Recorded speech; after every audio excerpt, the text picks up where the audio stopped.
Another man stood a little lower on the rocks, crouched over the rifle he was aiming out from his right hip, grinning. Axel Hingham, a big bearded man in a buffalo fur coat and black slouch hat, and with a quarterly dangling from one corner of his mouth, smiled then too. The glasses on his nose winked in the fading sunlight. Yep, I don't have them dead to rights.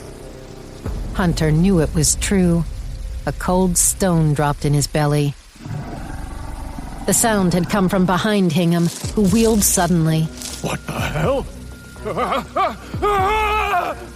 Something tall and broad and cinnamon brown loomed over him, lifting its head. The outlaw leader was so frightened that instead of firing his rifle, he raised it to swing like a club. The bear merely batted it aside, then engulfed Hingham in his long, shaggy arms, backing away. No! No! Get it off of me! With the kicking Hingham pressed up snug to the Bruin's chest, hugging him in a sadistic lover's embrace. God! It's got me! It's got me! I'm gonna stop there! Don't let it take me! Oh, good Lord! The man standing lower down on the rocks swung around to see what Hunter had just seen. A young man with long blonde hair. He fired his rifle, then ran up the rocks, hopscotching boulders. Hunter turned back to the man before him. Just then the man, having been staring at the unlikely spectacle above, remembered Hunter and turned back toward him, eyes wide. He started to raise the Colts again. Then, seeing the Henry trained on his forehead, dropped them as though they were hot potatoes. His features were doughy pale, and glancing back over his shoulder, half raised his hands, palm out. What the hell?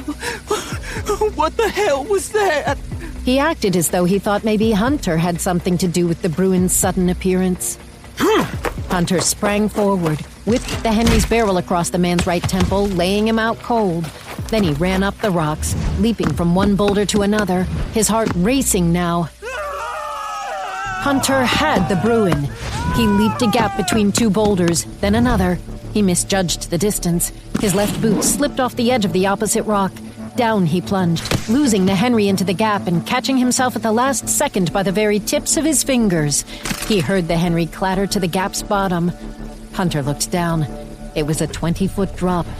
Hunter dug his fingers into the rock, pulling up with the bulging muscles in his biceps and forearms, gritting his teeth with the effort. Come on! He hoisted slowly upward against the face of the rock.